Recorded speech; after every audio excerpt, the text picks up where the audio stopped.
Welcome to Edwards Beyond the Test. It's a podcast that goes behind the scenes of the flight test mission here at Edwards Air Force Base. I'm Dawn Waldman from the 412th Test Wing Public Affairs.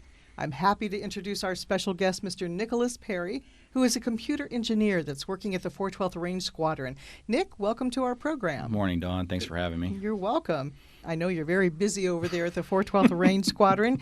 You work in the Time, Space, Position Information Area, or TSPI as it's called. Mm-hmm. Nick, can you tell us about your job and what you do in support of that? So TSPI is the testing of avionics and weapon systems. It requires a tester to be able to approve the performance of a system under tests by measuring its performance against some sort of known quantity. So we call that TSPI truth, and that's what the TSPI flight, which I work in, is responsible for, is providing that TSPI truth data back to our customers. And it has to do with where an you object is or and something. Actually how accurate are you. Wow. Now, does most of your work happen in the Ridley Mission Control building? Yes. So my primary office is within Ridley Mission Control. However, I do support the rest of the facilities across the Edwards base out here and go for different reasons and different things. So from time to time, I may be actually doing a presentation or a talk or a training actually at one of our remote facilities, for example, NASA. I did a training over a few days actually at NASA with about 60 people, getting them to know about how our software works and what we do and things like that. But when we previously had spoken, you'd mentioned that you also work with Eglin and their range. So the Air Force Test Center comprises of Eglin and Edwards. So as part of that, we are responsible for within also the Air Force Material Command for processing and doing Air Force tests. So as Eglin, most people would know, is a big water area that's got a lot of space to be able to do a lot of stuff. And we are obviously in the desert, very encapsulated by land. So we do a lot of partnerships under the Air Force Test Center kind of plan. Okay. Well, speaking of tests, can you name some of the programs that you've worked on that our listeners might be familiar with? So without going to prison, so if you looked up online, you could see that Edwards is home to a number of programs from the old tried and true B-52 bombers to the F-16 fighter jets, the F-22 Raptors, and the F-35 Joint Strike Fighter, which is currently here. Ridley Mission Control and the range that we work with is responsible for supporting all of the programs and all the residents on Edwards in one way or the other.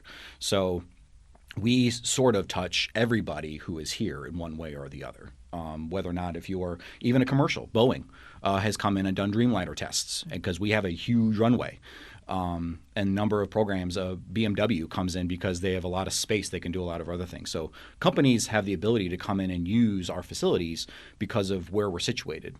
And we sort of support anybody. Even Mojave has a lot of obviously the new sort of commercial plans for like Stratolaunch and Virgin Galactic and things like that. So we do partner with anybody who's obviously within earshot of us here. So that is exciting. Yes. And it's got to be really rewarding, especially knowing that you're working in support of the warfighter too. Yes. Does that add more importance to your mission as you think about that? It definitely hits home a little bit more often when you can put a face on a number of people. I would say that obviously in the years that I've been here, we've lost a few pilots. Flight test is obviously inherently dangerous. You are doing the unknown, and to be able to put a face on somebody to make sure that they have the opportunity to go home to their family, that people, friends of my own and those who have been deployed overseas have a better chance of coming home to their own families and spending more time. Maybe it's a firstborn. Maybe it's something else. I mean, there's brothers, sisters, fathers, daughters, all kinds of people are here and also deployed overseas. So doing what I can to make sure that they have a better chance is all worth it.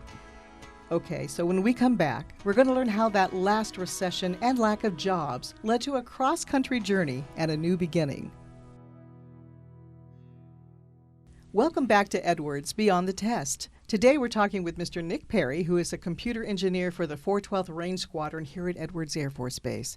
So Nick, let's go back to around 2007, 2008. You were living in Detroit, Michigan in that area and graduating from college. But the recession was hitting and you couldn't find local work.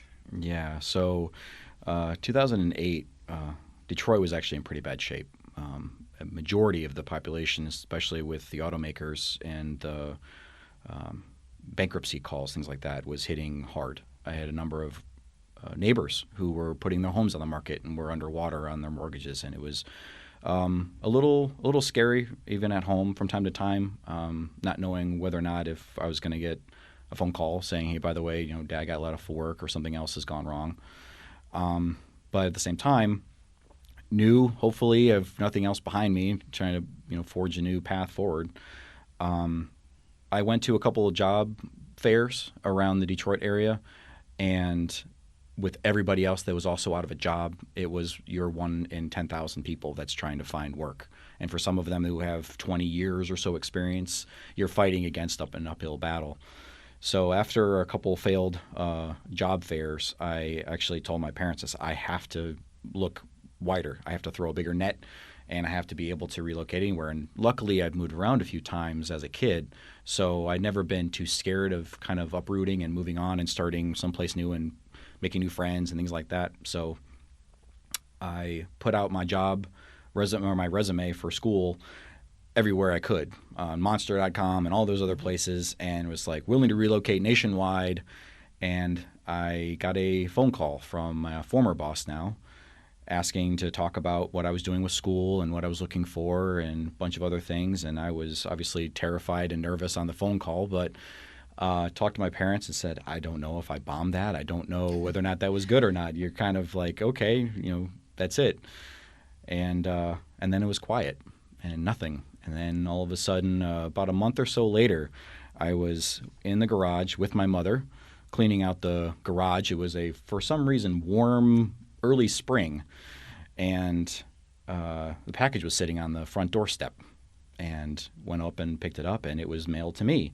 Opened it up, and it was a JT3 employment offer thing. And I remember my mom bawling in the garage because she had a broom in her hand, and she realized that I had gotten a job offer, and it was, we'd love you to come out to California and work for this company that does stuff for the military. And, oh, by the way, you need to be here in 3 weeks because a job offer is, only good for, I think, 72 hours or something like that after you receive it.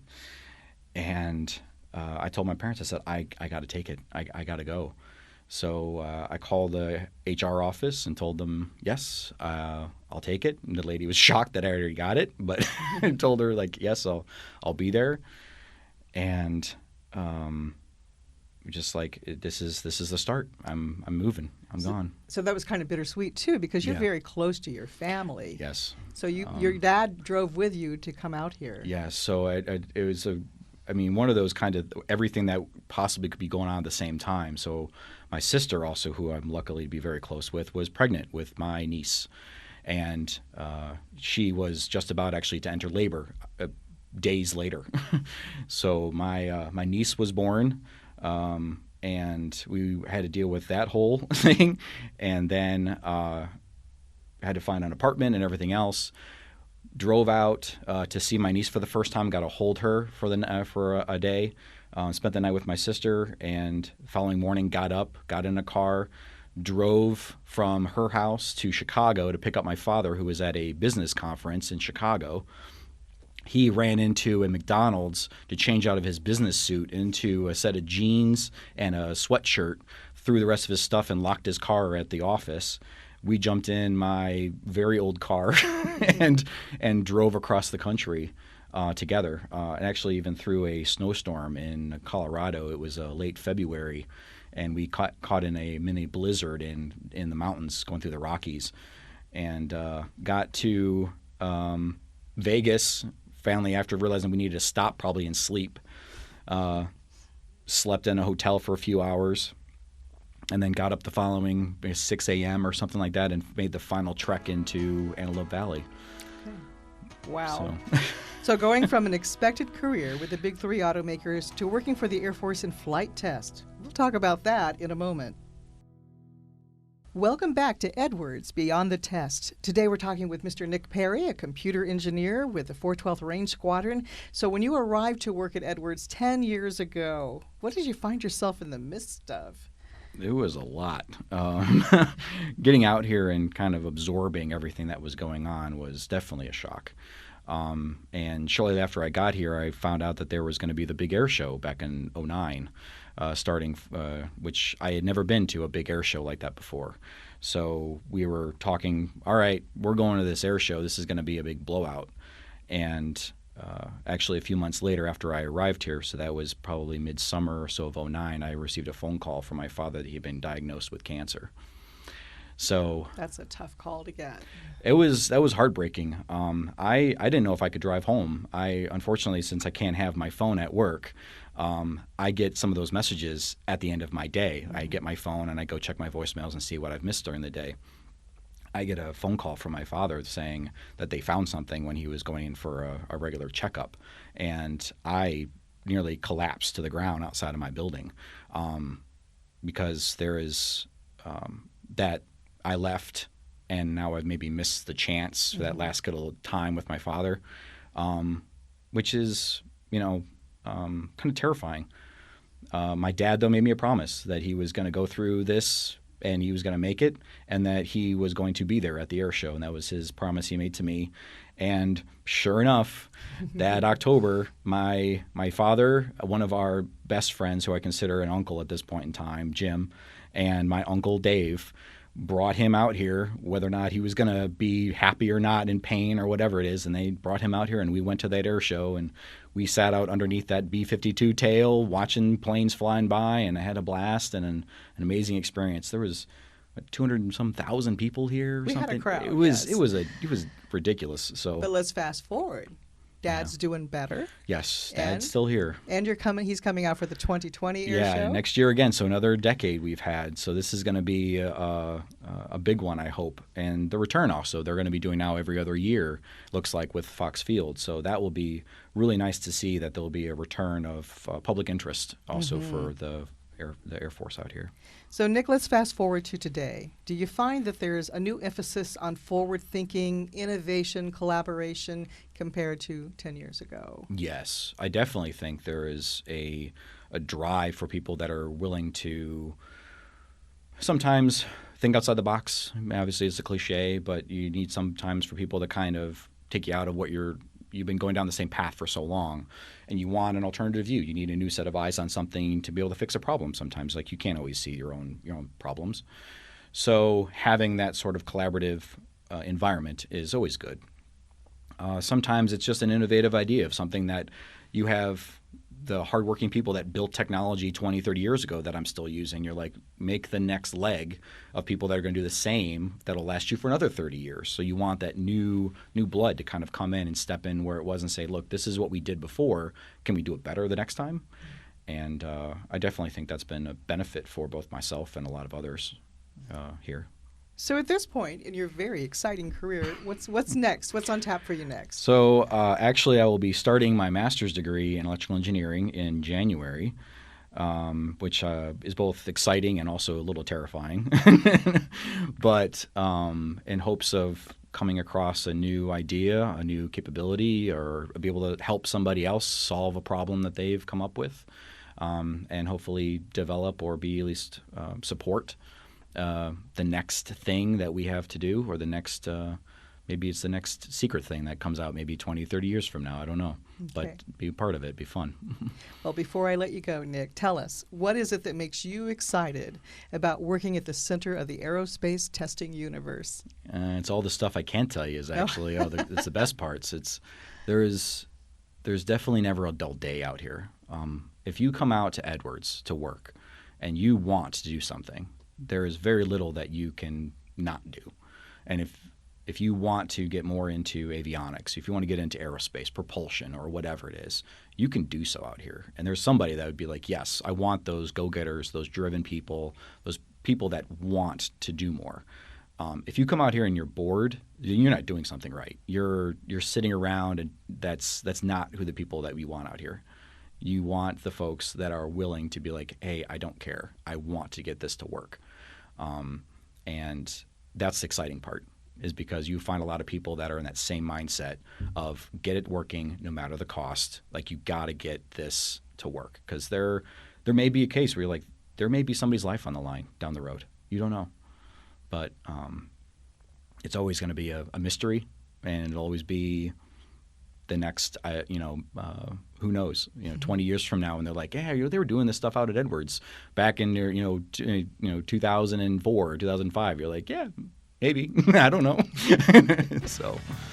Many thanks to our guest, Mr. Nick Perry. We appreciate you taking time out today and sharing your story and taking us beyond the test. We invite our listeners to submit any questions or suggestions for future episodes by sending us an email to beyondtest@412tw.us. Thanks to all of you for joining us. I'm Dawn Waldman for Edwards Beyond the Test.